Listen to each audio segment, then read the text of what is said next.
tonight. It's another time with the editor tutor, and in tonight's class, it's going to be a continuation of what we started yesterday. Still, the matter on conflict, and tonight we'll be looking at some theories of conflict by some philosophers, and with this being said, let's hop straight into it. Okay, awesome. On our comment section, Miss Victoria says hello. Okay, not better. Richard says good evening, sir. Okay, Miss Simita said good evening. Good evening, all. You all are welcome to the stream tonight. So let's just go straight into it. So we have theories. That's GST202. So we are looking at theories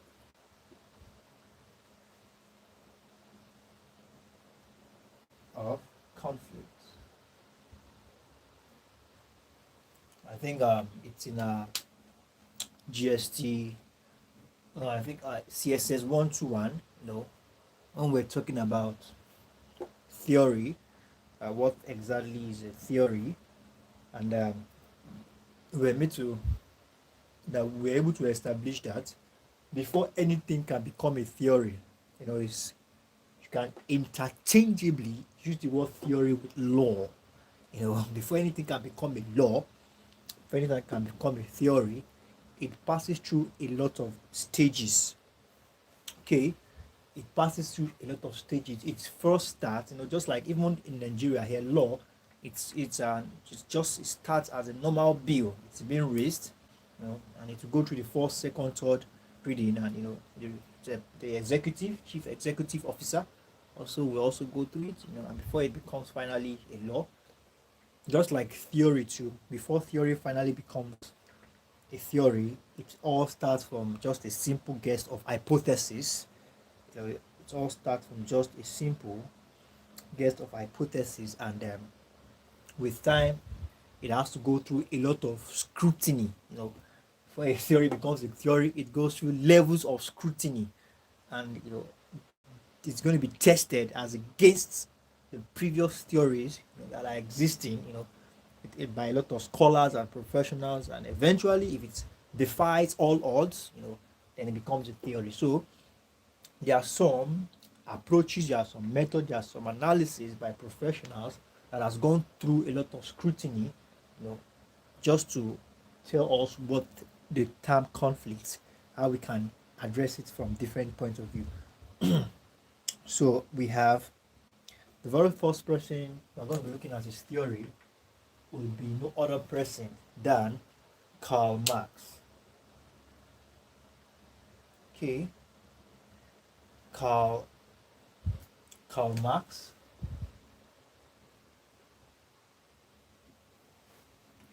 Okay, that R. Karl Marx. So we are taking a look at his theory first. Okay, now, one thing we need to know about Karl Marx is a great philosopher. Karl Marx happens to be a great philosopher, and his own contribution to the theories of conflict is basically that he sees theory as a degree of inequality. See, opines that the degree of inequality in the distribution. Now let's see the keywords are inequality, quality. We want to talk about inequality when there's no partiality. When there's no partiality. Now he said the degree of inequality in the distribution of resources generates inherent conflict of interest. Now this basically talks about, if there are no inequalities in the generation and the distribution of resources, definitely there will be no conflict. But he's now saying here that the degree of inequality, meaning that the slightest measure of inequality, in the distribution distribution of what? Resources. It's you need to come to Nigeria. You need to come and see the Nigerian lawmakers. Resources. Fighting. Using the maize. It's so crazy here in Nigeria. This is very serious matter. When they went there, even in landed properties, when it even comes to sharing of your father's wealth, your family heirloom, a lot of conflict here actually. So basically, it's just about Karl Marx. His own is about inequality in distribution of resources. Say the degree to it definitely will lead to inherent conflicts of interest. Inherent conflict of interest. So that's all the keyword. Whenever you hear conflict theory and you hear inequalities, you know who that is. It's already Karl Marx. That is what his own suggestion, his own contribution to theories of conflict. Now, you might also want to know that Karl Marx views that the more the rate of the degree of inequality in distribution of the relative available, and let's not forget, resources is not always available; it's scarce. So there's already the pressure of these resources will not get to me. So the little that's not even supposed to get to me, you still want to put partiality. You understand? So that's why the word inherent conflict will definitely protrude. We understand? Inherent conflict will definitely protrude. Now, he said the rate or degree of inequality, right? The rate or the degree of inequality in this distribution of relatively,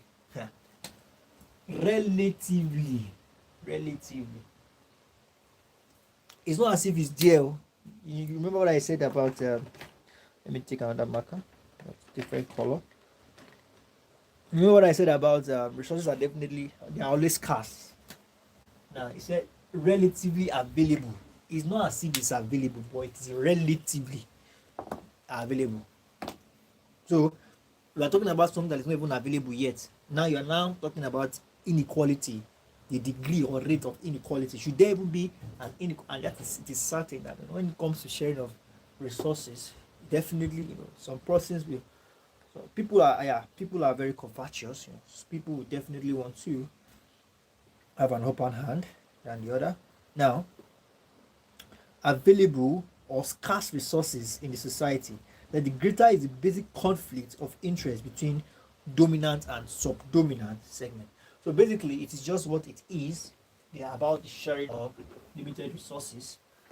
About sharing of resources, definitely, it is what it is. So we have that as that. So let's go to the next person, and it's no other person than Max Weber. Max Weber. Now, all of these people, theory. Max Weber theory now. Max Weber sees conflict as highly contingent. Highly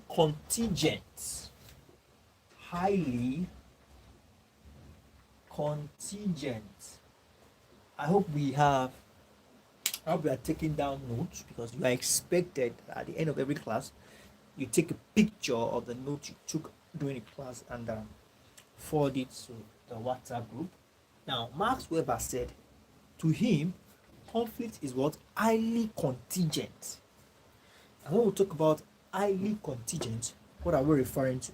Now, when we say something is contingent, now it means that as a result of this, that is why there's this. In MTH 105, we call it if and if only. In MTH, we call it if and if only.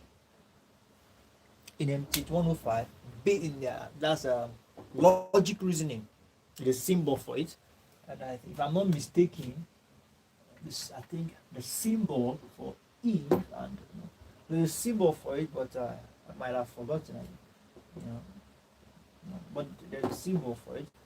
I think implies is this.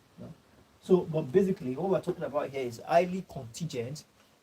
It means that if and if only, or when something depends on the existence of, dependent on the existence of, they are dependent on the existence of.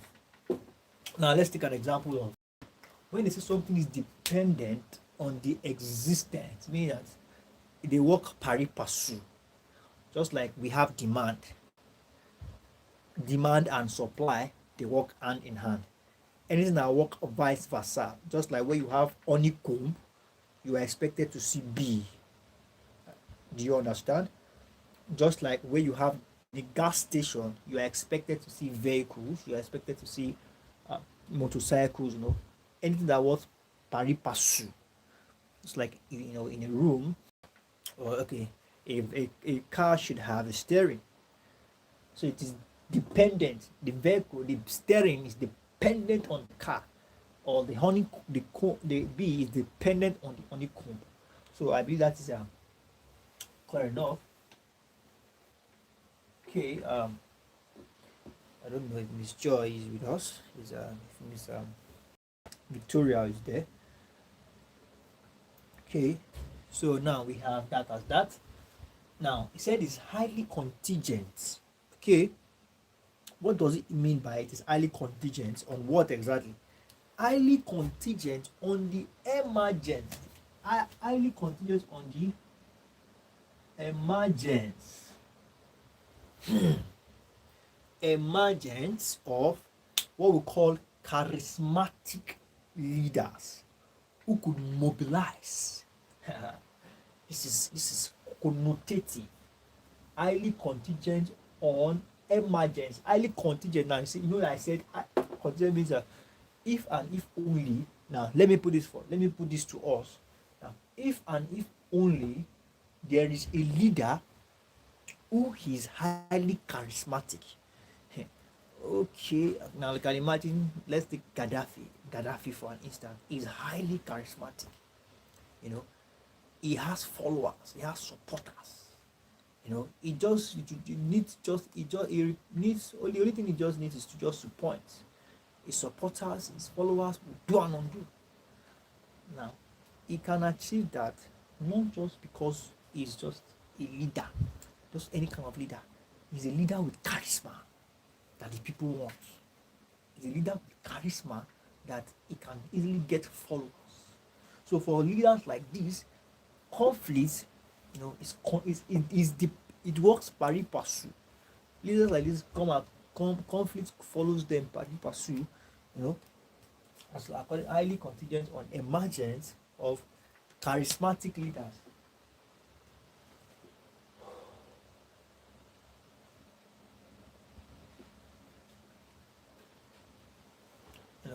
That's for Max Weber. Karl Marx owns his resources. Inequality, the degree of inequality in resources, that is Karl's own. But Marx said his own is about pari passu, conflict with pari passu with charismatic leader, who has who could mobilize without stress, mobilize subordinates. And even you can tell if you are very, there are some persons that are very influential. They are not the manager, they are not supervisor, but if they are getting to their place of work, they regard and respect their subordinates. Let me not even use that, but their colleague gives such person. So managers don't even get it. So that's what I'm talking about. Charismatic leadership can mobilize things, mobilize subordinates. Okay, so that is that for Weber's theory. That is according to Weber's theory. So just a minute. Let's take some.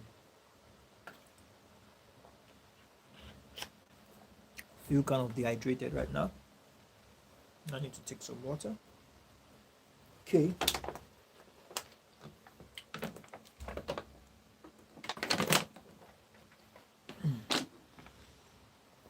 So let's proceed.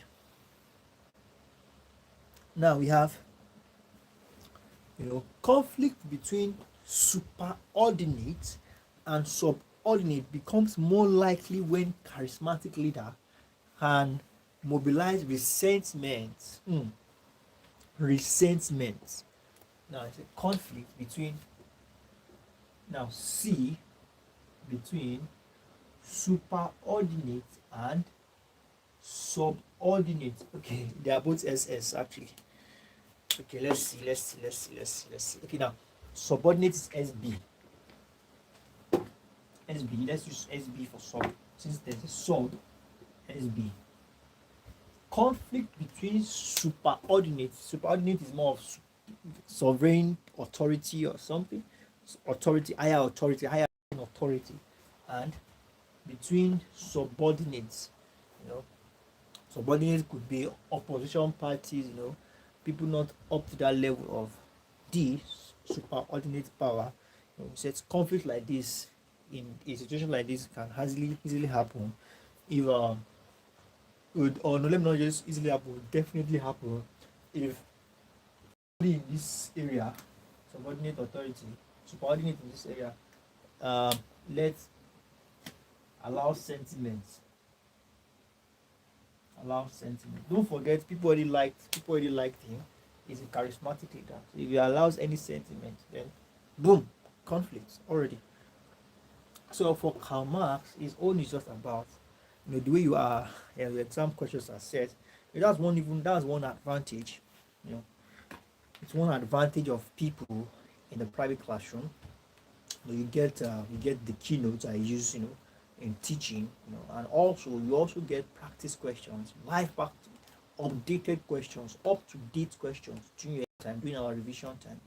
So that is what it is basically, and that is that for that. So let's proceed. So I think I need to switch this off now. Okay. What do we have here? Now we have conflict theory of Darendorf. Now Darendorf also has something to say. Darendorf.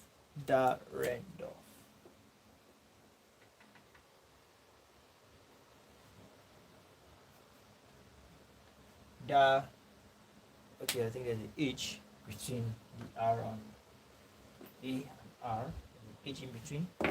So we have Darendorf.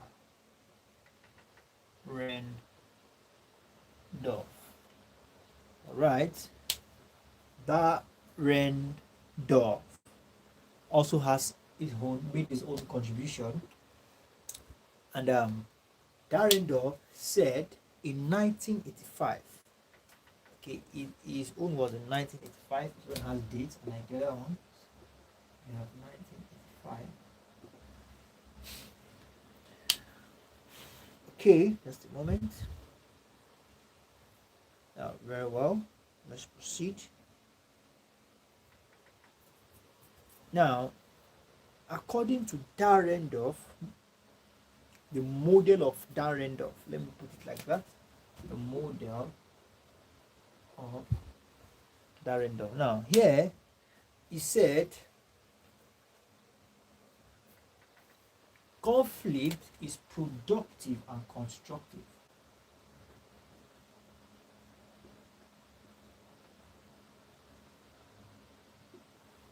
Okay, when we say something is constructive, meaning that it's a step-by-step, deliberate processes to ensure a flow, to achieve a goal.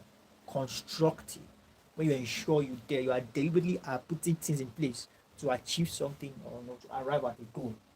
Productive, the work very pursue. So here is conflict is constructive and productive, according to the model of Darendorf.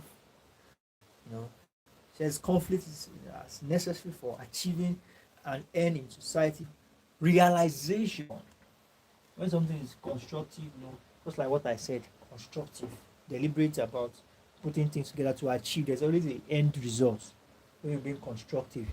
That's why they call some criticism constructive criticism, meaning that this is what has been done. We are not telling you to criticize us condemnation, but criticize constructively, meaning that you are okay, this is what it is here, and this is how it should be done. You don't just criticize, you opine, you make suggestions. So there's always an end result. So according to the model of that's MOD, that's MOD, according to MOD says content is productive, it's constructive, and he said it's necessary. You can imagine it is imperative, it is necessary for what we have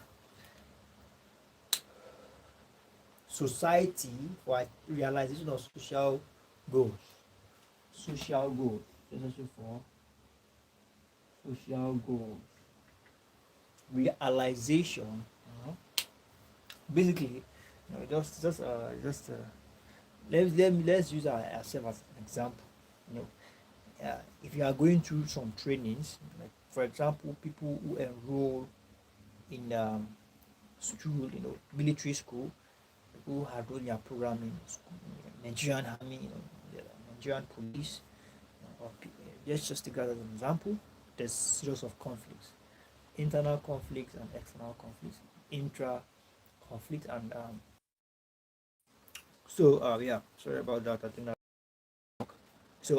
as I was saying, during this time you face a lot of issues, a lot of challenges, conflict within yourself, conflicts, a lot of things different. If, for you to go to that school, that school is not just for any of people's children. And it's just an example I'm citing. And you have some connections. Basically, I'm not saying all is by connection. There are people that went through it through the proper procedure. But really, I'm just trying to paint a picture of the fact that you are not coming from a very, very, very poor background whereby you struggle to eat. You have very, very, very poor experience. But most, like 90% of, let me say 80% of students there, they are mostly from brigadiers, generals, colonels, captains, if I'm not mistaken. So they're not coming from this hard life. When you now get there, you have your physical trainings and academics. Or let me even use National University. Let me come down to my level. I'm not schooling there. Let me come down to my level in National University here. Okay, I'm supposed to my phone. My goodness, totally forgot to. Just a moment. Okay. Yeah. So let me come down to the level of National University of Nigeria. Somebody who's coming from maybe polytechnic, maybe personally polytechnic, university, and enrolled in National University. National University is a good system whereby you have to manage study with family, study with work and everything. A lot of conflict in the sense that you have to manage to now, like before, where it's just studying alone. So but there's an end result. You are consistent, even though it's not convenient. That kind of conflict is constructive. It's not destructive. In the sense that constructive conflict, there is an end result. There's something you need to achieve. There's something that is needed to be achieved. Even at that, you have to go through that conflict, but you'll achieve something at the end if you can overcome the conflict. That's what constructive conflict is all about, basically. So we have that as that. Now let's proceed. See to us getting through all this tonight, so we can start from somewhere else tomorrow. Now we have just a moment. I think my notes here. Now let's talk about the pluralists. Okay. Pluralist. Now, here, pluralists advocates that, okay, now, before we talk about their perspective or their own view of what conflict is, about the pluralists, before we talk about them, now there's something that you should know about the pluralist. We are going to be very particular about someone called Hugh Craig. Hugh Craig. Now, it's actually Hugh Craig Hertz. Now, under the pluralists' opinion about the theory of conflict, Hugh Craig Hertz here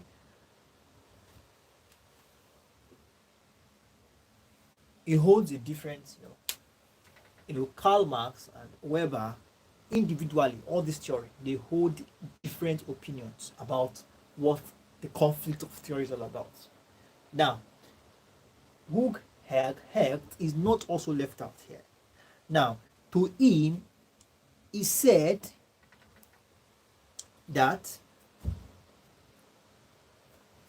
having a constructive contribution now towards what is called healthy industrial order. Now, this school is all about a notion. There is a notion. Now, the pluralist is actually more of a school, like a group of people, like a set. Now, this pluralist school, they are about a notion that in an independent political system, that there must be a final authority. Now, about supremacy, about supreme authority. Now, that even this supreme authority depends on the cooperation of some certain group. I so much love this course because it speaks reality a lot. He has this notion that there's supreme authority. It exists, yes, there's supreme authority. But even this supreme authority, when it says, okay, it's over, it's over. But even this supreme authority still depends on the loyalty.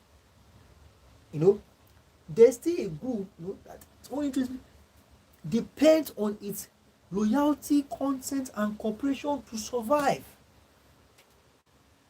Okay, depends on loyalty and consent to survive. Now, this is the notion that they believe that this thing exists. So now, because this thing exists, they are there to criticize. They are there to criticize. They are there to criticize that political doctrine of sovereignty. Okay, now I believe we are together.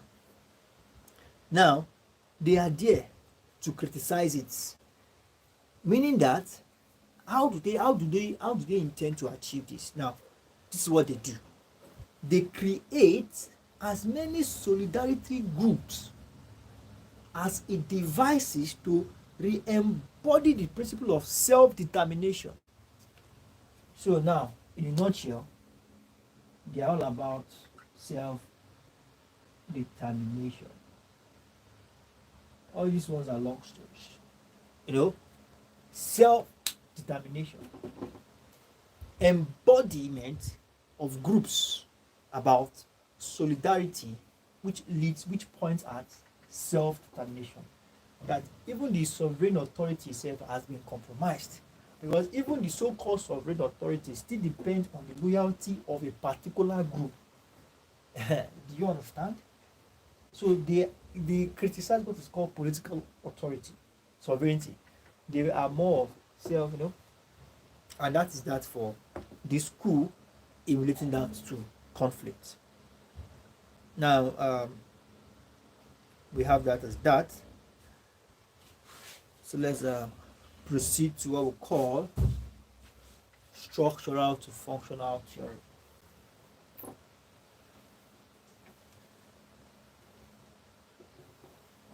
Now this mine seems like it's my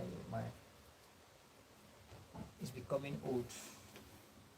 Like my duster is becoming old. See all these lines and everything on the board. Okay.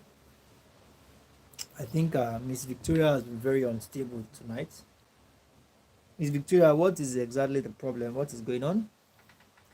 Why have you been stable? I can see you are not stable at all, and you are not that active. I hope your network is not the one giving you all the issues. Okay, so now we have the structural to functional theory.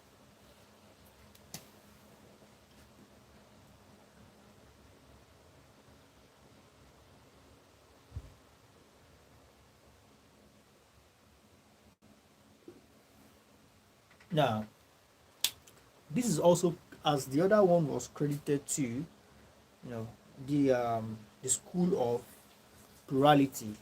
It was credited to the man called Hook Clegg et al. Now, this particular theory also is credited to Talcott Parson. He championed the cause of this theory. After the World War II, his name is Talcott Parson.